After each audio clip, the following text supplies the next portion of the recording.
Hi, this is Krishna Iyer with the Iyer think tank in Delray Beach. We're doing another podcast today on this book. It's a book by E. Fuller Torey. It's one of two books I'm planning on reviewing. It's called The Death of Psychiatry. It's an excellent book on the U.S. healthcare system, the neo-Nazi Christian witch hunters of American medicine, the witch hunters that, are not abandoning the present models of psychiatry, even though they are seriously flawed. They do not fit into medical models, and they do not fit into proper medical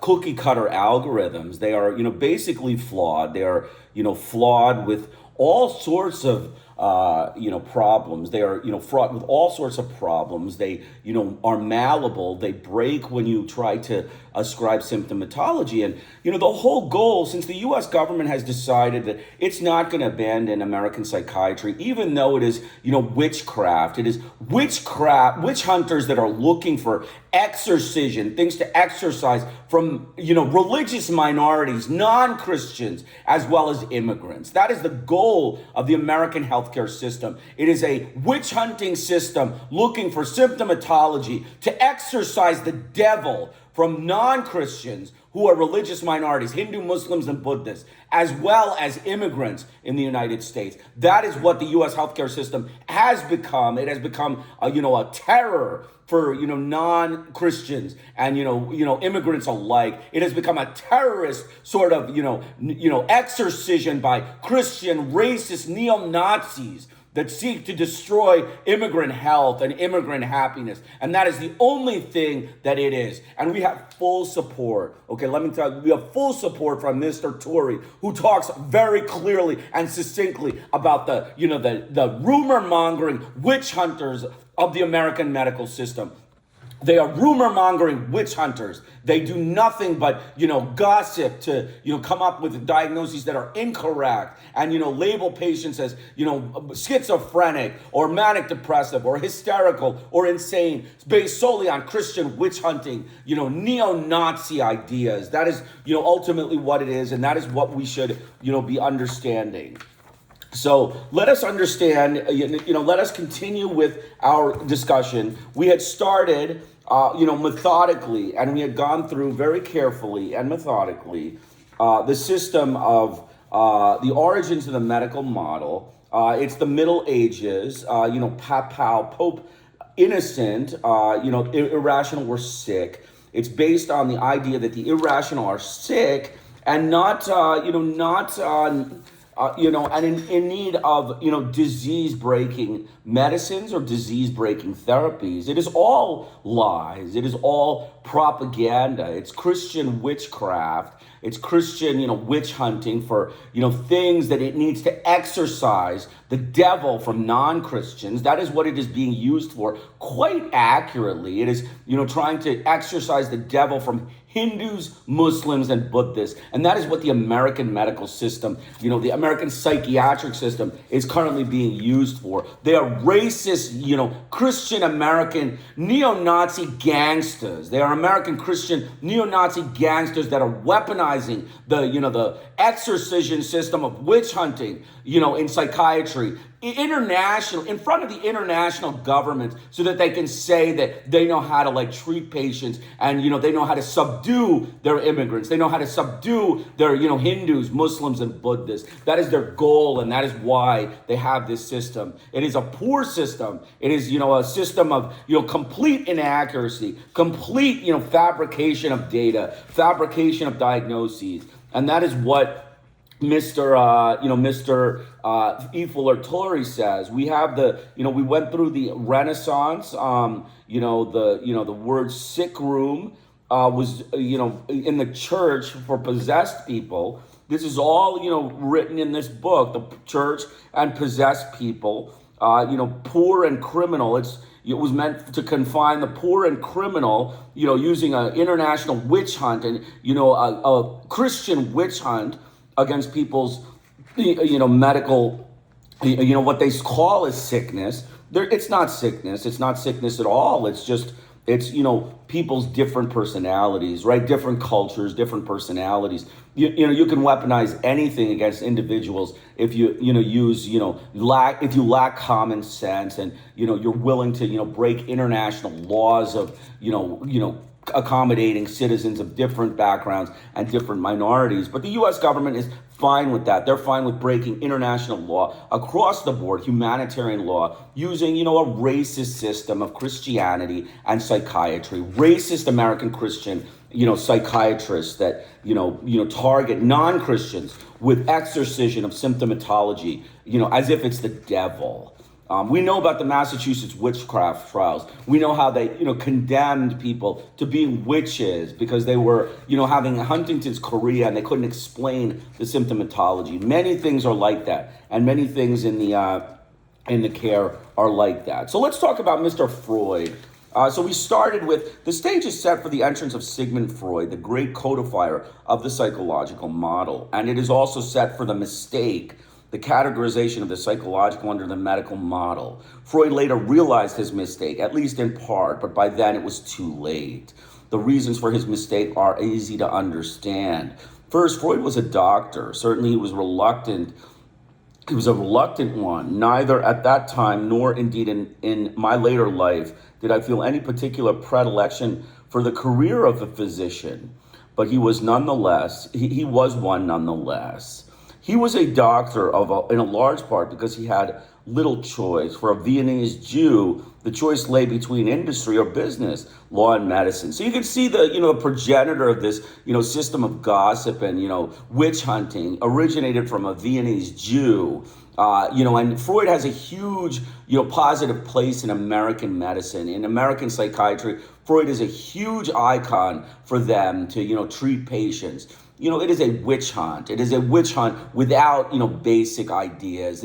And he admitted it. Mr. Freud admitted it. He admitted that he was wrong in all of his, applications of psychiatric illness to medical models. It was, a complete farce. It was a broken idea. He didn't want to change it because it was too late. But, the U.S., lacking their, reasoning and lacking their reading properly, hasn't read the fact that Freud had, condemned his own ideas. He had, stated his own ideas were bad and that he didn't think they applied to medical models. They still use it to, exorcise the devil from non-Christians. That's the U.S. government's approach to, mental health illness. Use the outdated model of Freud to exorcise the devil in non-Christians and immigrants in the United States.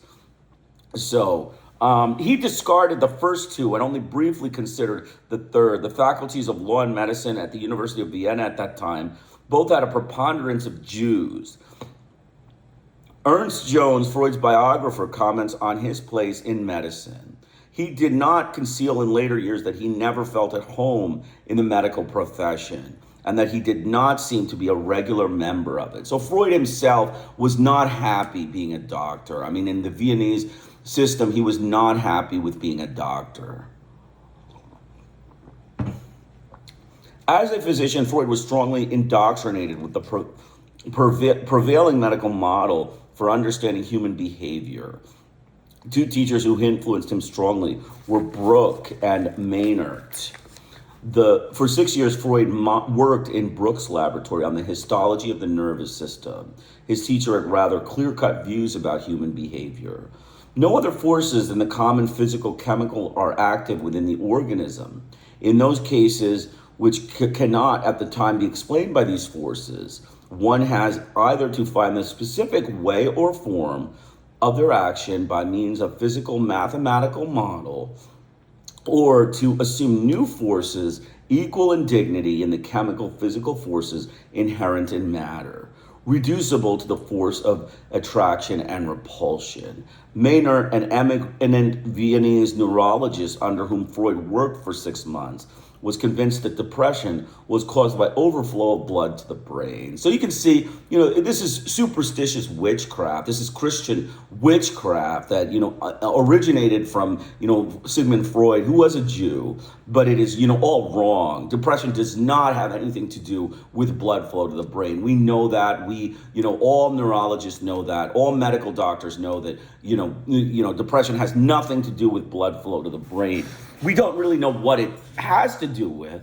We just treat randomly, superstitious exorcision type chemical imbalances. That's what the U.S. government and its, American neo-Nazi Christian, witchcraft hunting gangsters practice every day. They practice that every day on schizophrenic, on manic depressives by employing high-dose toxic antipsychotics, which are basically like exorcising the devil, but killing the patient. I mean, you exorcise the devil, but you murder the patient. So it's pretty much murder by the U.S. government. It's, happening, under the nose of the U.S. government, and they're, sanctioning it like state-sanctioned terrorists. That's, ultimately what the U.S. government is serving in this, mental health American system. Logically following his teacher, for whom he had reverent respect, Freud called Brooke the greatest authority who affected more than any other in my whole life. Freud proceeded to publish several papers on neurological subjects. He was becoming moderately successful as a neurologist and took pride in it. I was able to localize the site of a lesion in the medulla oblongata so accurately that a pathological anatomist had not further information to add. I was the first person in Vienna to send a case for autopsy with a diagnosis of polyneuritis acuta. It is no wonder that Freud's developing observations on irrational behavior were conceptualized in mechanistic terms compatible with medicine. His early writings read a handbook of physics and mental energy, especially libido, having the properties of an electrical charge, being blocked by resistances, and causing havoc if it were excessively dammed up. The unconscious was conceived of as a deep-seated organ operating with laws similar to those of physical energy. At some point, if you substitute the word humor for libido, Freud begins to sound very much like the ancient Greeks in an early work on neuroses, he says. All that I am asserting is the symptoms of these patients are not mentally determined or removable by analysis, but they may be regarded as direct toxic consequences of disturbed sexual chemical processes, specifically from excessive masturbation and too numerous nocturnal omissions. So, subsequent to Freud, this is another example of a witch hunt, right? I mean, somebody masturbates and, Freud is coming up with an example of, it's, a toxic effect on the brain. It has a toxic effect on the brain. These are witch hunters. These are witch hunter Christians that, are looking to exorcise the devil, but against any person who's non-white, non-Christian, that masturbates. That's, all it would serve. That's all you can accept because Freud's theories are completely debunked. They're completely fraudulent. He himself admitted that they are fraudulent. He himself admitted that they are not acceptable. That's what we get. We get, a racist neo-Nazi Christian gangster administration backing up witch hunting in, non-Christians and immigrants. That's, ultimately what it is. So the first major reason for the mistake is miscategorization under medicine of the psychological understanding of man was that the master codifier of the psychological stream was a doctor strongly influenced by the medical benefits of his age and by his teachers. A related reason was the status of science during this period. Ernst Jones puts it successfully. Moreover, in the 19th century, the belief to scientific knowledge as the prime solvent of the world's ills, a belief that Freud retained to the end, was beginning to displace the hopes that had previously been built on religion, political action, and philosophy in turn. High esteem for science reached Vienna late from the West, particularly from Germany, and was at its height in the 70s, the time in question. Freud was certainly imbued with it, and so despite his talent for exploring the unknown and introducing some sort of order into chaos, he must have felt that strictures and accuracy had an important place visibly in the exact sciences. Freud was attracted to science because it was objective. He then spent much of his life trying to fit his theories of human behavior into a framework that would be acceptable to science. At times, not only he, but his followers have appeared obsessed with this goal. The failure of these efforts will become clear in later chapters. The net effect of the time, however, was to push the psychological stream further into the river of medicine, itself safely ensconced within science. So you can see that even though these were flawed theories, everything was, flawed and completely, they were obsessed with trying to codify this into medical science, and they weren't successful. And, his theories are all debunked. They're all fraudulent. And the U.S. government psychiatric system and its medical system in general is a bunch of neo-Nazi Christian frauds. They're witch hunting frauds of the U.S. government. That's what we can, definitely state. A third reason for the mistake was that much of Freud's early psychological theories concerned hysteria, a condition which mimics medical conditions. For instance, both an hysterical paralysis and a true paralysis are seen outwardly as an inability to walk. There is similarity. There, the similarity ends. There is a vast difference between a person who cannot walk because of a conflict over his job and one who cannot walk because of a brain damage. One can speculate on other reasons why Freud made the mistake of miscategorizing his psychological theories, but they are less important. Though he did not feel at home in medicine, neither did he want to leave it. Doctors were held in very high esteem in Vienna in this period, and it was not unusual to have streets named after them. Furthermore, his theories with the emphasis on sex were having a hard enough time making any inroads toward respectability in Victorian Vienna. At least medicine afforded them a modicum of protection. It is also significant that the men who had the greatest influence on the growth and thought of physicians, Bruck, Miner, Brewer, and later Charcot and Genet. Did Freud have a choice? It is very easy to look and say that Freud made a mistake by categorizing his psychological theories of human behavior under medicine. But in order to make a mistake, the element of choice must be present. If Freud had not tried to fit his theories into medicine, what else might he have done with them? One possibility is that he might have started a new discipline altogether. He was not completely alone in new explanations of human behavior. By 1880, there were at least 7 books already written in Europe on the unconscious. But to expect Freud, who have stood by himself and to have fought for his theories and a new discipline, is probably unrealistic. Freud was, after all, a Jew in anti-Semitic Catholic Vienna. Moreover, his theories centered on the importance of sex, and this was also Victorian Vienna. Combined with the attraction he felt towards science and the influence of his doctor teachers, Freud would have had to be extraordinarily perspicacious, brave, or masochistic to have tried to promote his theories of a separate discipline. A logical alternative might have been philosophy. Freud was, by his own admission, strongly attracted to the field. In fact, during his first 2 years of medical school, he electively took 5 courses in philosophy, all under Brentano. In later years, he acknowledged his debt to such philosophers as Fechner, Schopenhauer, and Nietzsche. Brentano was a well-known professor of philosophy and psychology at the University of Vienna. If Freud had studied under someone else, he might have considered philosophy as an alternative home for his theories. As it turned out, however, Brentano strongly believed that both philosophy and psychology were part of science and that they could be fully accepted as science as soon as they could be proven to be based upon universal truths, quote unquote. For Freud, then, it would be nonsensical to have tried to fit his theories into a framework of philosophy if the framework itself was simply going to be subsumed within natural science. It made more sense and was easier to keep the theories within natural science from the beginning.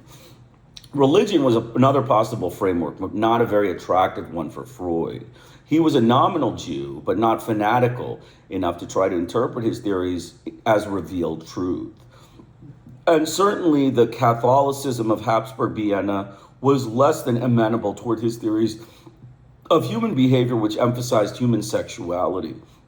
Moreover, religion was still linked with theories of possession, devils, and demands as explanations for the illogical behavior, and was therefore in complete disrepute among serious students of human behavior. Finally, it might be thought that education would have offered a refuge for Freud's theories.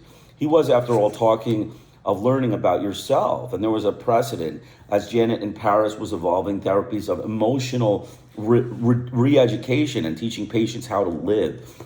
Even in Vienna, Jacob Bernays, the uncle of Freud's future wife, had published a book in 1880 on Aristotle's concept of the theater as a cathartic learning experience. But Freud's personal education was such that by no stretch of the imagination could his theories fit into this framework.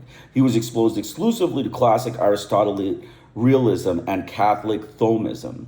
His final high school examination consisted of translations from German to Latin, Latin to German, Greek to German, mathematics, and an essay. His major non-medical teacher at the university, Brentano, was also an ex-Catholic who still followed the teaching methods of Aquinas. One of the philosophy courses which Freud took electively was Brentano's course on Aristotle and logic. For Freud, then, education was simply a way of transmitting knowledge about things. It was not concerned with knowledge about people or knowledge about self. John Dewey, experimentation and progressive education were many years and many miles away. In summary, it appears that Freud did have a choice of alternative frameworks within which to place his evolving theories of human behavior. None of them, however, offered a very attractive option, and his mistake in choosing medicine is certainly an understandable one. What has been the mistake? Why has been the mistake perpetuated? The ring was closing. Before Freud, the irrational behaviors of madmen had been quite firmly categorized as disease. Now Freud claimed his new theories and methods were also part of medicine, so that hysterics too were categorized as sick.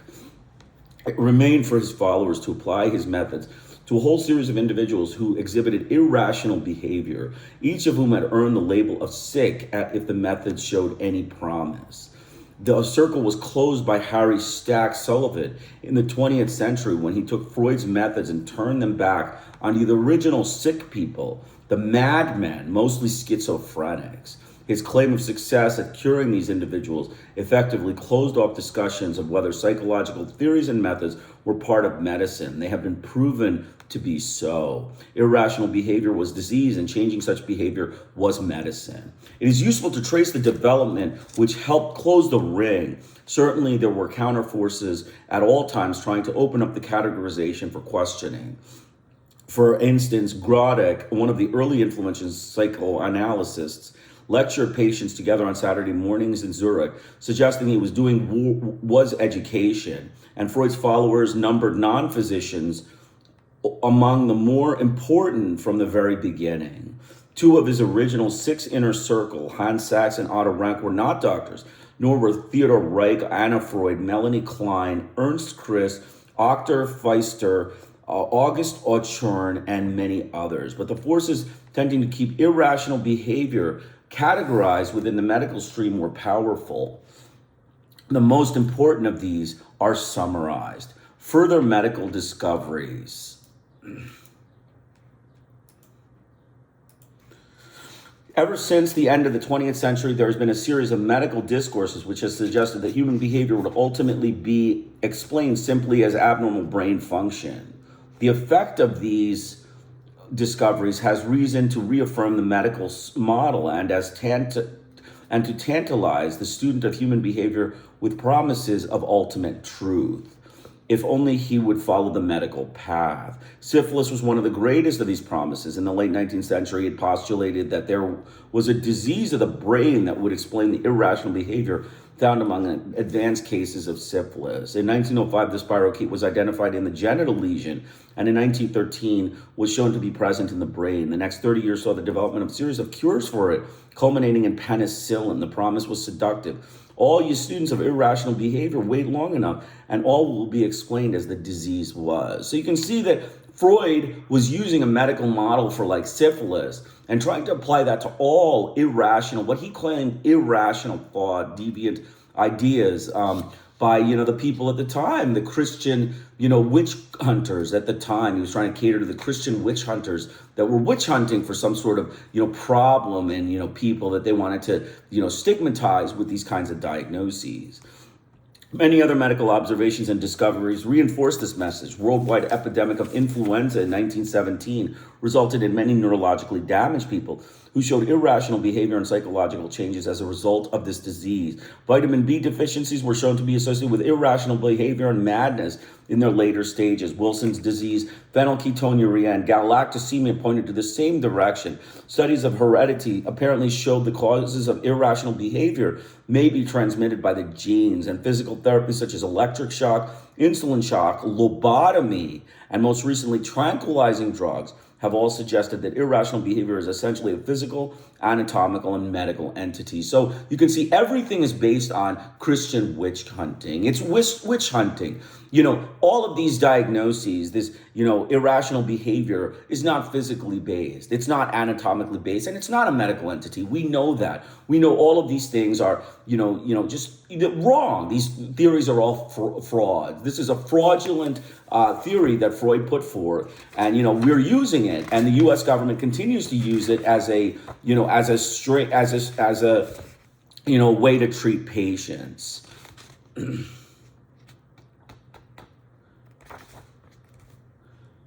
Okay, so Kraepelinian classification, we're going to skip a section. I'm going to skip the section on psychosomatic medicine and go to Kraepelinian classification. As noted above, once irrational behavior has been firmly classified, it made it easier to gain admission to medicine. The system of classification has remained in use, though useless, up to the present, and it has reinforced the medical model. There's a Rumpelstiltskin mentality connected to its use. If you can name it, then you can understand it. But its effect is to make these disease categories, quote unquote, of irrational behavior inviolate.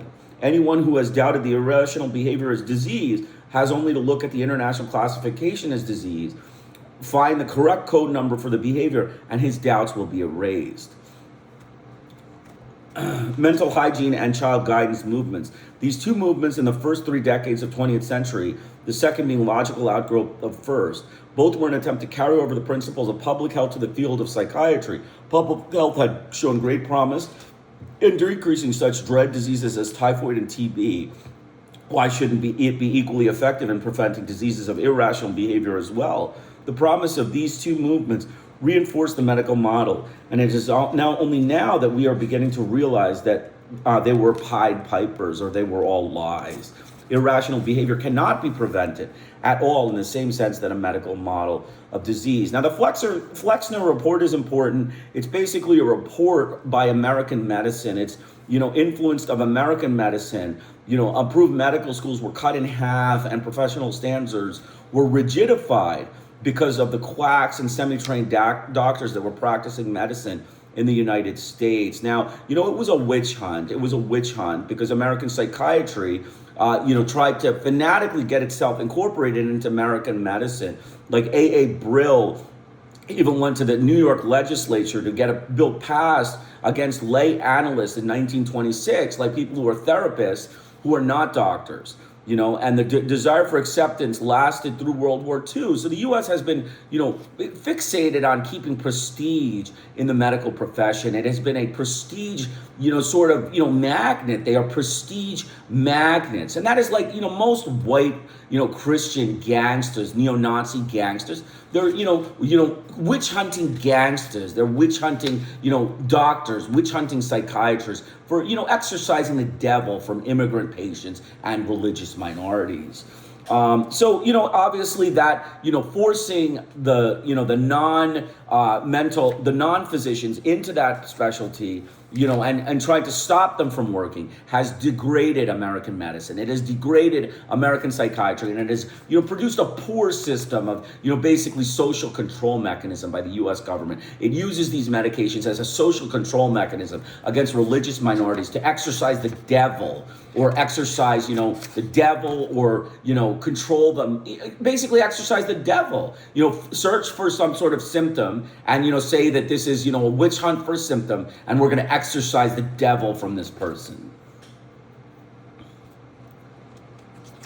So I'm going to skip the alternatives were not successful. The alternatives were not helpful and not attractive. And then Freud questioned his mistake. It's important to understand that in the midst of these developments, Freud himself had second thoughts about what he had done. He did not completely repudiate the medical model he had fought so hard to achieve stature in, but he did see it leading to some absurdities and wanted to change it. His doubt centered first on his role as a doctor. As far back as 1910, expressing with wish the sigh that he could retire from medical practice and devote to the unraveling cultural and historical problems. Ultimately, the great problem of how man came to be what it was, he wanted to do that. Stuart Hughes also contends that Freud, later in life, he's a historian, had doubts about the rigid scientific view of man that he assumed earlier in his career. The positivist vocabulary remained, but the positivist mentality had largely slowed off. Freud was starting to see human behavior as not merely mechanistic and determined to pure laws of natural science. Freud clung to the belief that he was a scientist first and foremost, though clearly the evolution of his thought was making it increasingly difficult to hold such a narrow base. It was the controversy over lay analysis that most clearly brought on Freud's doubts about the medical model. Non-physician lay analysis had been important in the development of his theories from the beginning. These people were not doctors, yet they were practicing psychoanalysis and making major contributions to Freud's psychological theories. He realized something was wrong with his medical model and fought bitterly for the acceptance of lay analysis. His fight most keenly engaged Freud's interest and indeed emotions during the last phase of his life.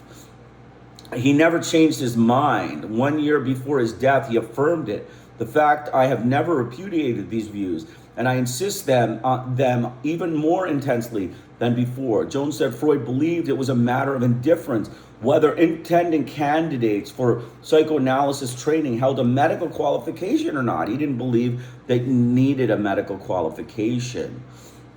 That there should be a special college to which lectures should be given in the rudiments of anatomy, physiology, and pathology, in biology, embryology, and evolution, in mythology and the psychology of religion, and the classics of literature. Freud lost this fight. He lost it partly because the forces mentioned above, especially the influence of the Flexner Report on American psychiatry. At one point, American psychoanalysis even threatened to withdraw from the International Association over the issue. And with the decimation of European psychoanalysis during World War II, the field was left to the Americans. But Freud lost also because of his logical inconsistencies of his own thought. He wanted lay analysis, yet could not give up the security of his medical model. He recognized his mistake and saw the problems arising from it. But in the end, he was too firmly wedded in his original paradigm to let go. Why is psychiatry dying now? Given the long and multiple history of how irrational behavior came to be categorized and perpetuated as a mental disease, why should things be changing now? Why is psychiatry, the medical model of human behavior, dying? The main answer comprises the substance of the next 5 chapters. The medical model of human behavior, when carried to logical conclusions, is both nonsensical and malfunctional. It doesn't answer the questions which it is asked of. It doesn't provide good service, and it leads to stream of absurdities worthy of a Roman circus. Psychiatry is dying now because it has finally come to full bloom, and as such is not found to be viable. There are other less important reasons why psychiatry is dying. One is that the sanctification of science and medicine has abated. We are no longer as certain that science will be able to solve man's problems. In some cases, it appears to have even made them worse. Medicine, sharing the mystical art of science, is now viewed more as an effective set of therapies for the treatment of bodily diseases and less of a cure for all of man's problems. Furthermore, 2 staunch defenders of the medical model, the Kraepelinian system and classification in psychosomatic medicine, are both in decline. Neither has realized the promise of its youth, and both now find themselves quietly dreaming of their past days of glory. Another defender, the mental hygiene movement, has evolved into the community mental health movement. As will be shown, this movement is displaying too many Achilles tendons to ever lead the medical troops. Another reason psychiatry is dying is that we are no longer under the cloud of the Flexner Report. Doctors generally are now ultra respectable, and psychiatrists stand near the top of the status ladder. No longer do psychiatrists have to use the servant's entrance. As a result, we can afford to examine ourselves more critically. Related to this is a general movement within medicine to re-examine who does what and whom with what kind of training. The movement, stimulated by extreme manpower shortages and new career programs, has produced an atmosphere conducive to asking embarrassing questions about psychiatry and psychiatrists, which in the past would be considered hearsay. It should be pointed out that by the weight of sheer numbers, psychiatrists have earned closer scrutiny. 30 years ago, there were only 1,000. Now there are over 25,000 of us, and we are playing increasingly important roles in society. Whereas in the past, we could be dismissed as a small group of eccentrics, we are now clearly visible. With this visibility has come invisible questions as to what we do. Finally, it should be repeated that the medical model cannot die until there are viable alternatives. As will be shown in part 2 of this book, a modified educational model is one such possibility. Perhaps then psychiatry is presently dying because the people for the first time are becoming aware of the possibilities of other models to explain irrational human behavior. So you can see that, basically Mr. Torey goes through nicely, the failure of the medical model, the failure of Sigmund Freud and his medical model in psychiatry. Basically they, have not successfully replaced the model. They have not successfully replaced the model. They still see psychiatric illness in the setting of a medical problem. And, that sort of medical problem is, what they try to treat. They try to treat a medical problem. And it's exorcision. It's basically, Christian witchcraft, U.S. neo-Nazi Christian doctors, practicing witchcraft against immigrant and, religious minorities. That's basically what it is. Applying exorcision of the devil to non-immigrants, to non-religious minorities, to religious minorities, applying exorcision of the devil to non-Christians, to, racist, gangster, neo-Nazi approach to non-Christians, applying exorcision to non-Christians, exercising their irrational behavior, quote unquote, irrational behavior to non-Christians. That is why it is dying. It is a system of, social control by U.S. doctors, American medicine, and the racist neo-Nazi American gangsters of the U.S. government. And that is what it goes down as. And again, I will go through these chapters. I think it's an excellent book. I might skip little sections. I advise you read the book. I will put the book name in the subheading. And I hope you enjoyed this podcast. I will be back later with, a broadcast on the Iran war. Hopefully you will enjoy it. Thank you very much. Krishna Iyer with the Iyer Think Tank in Delray Beach. Have a great day.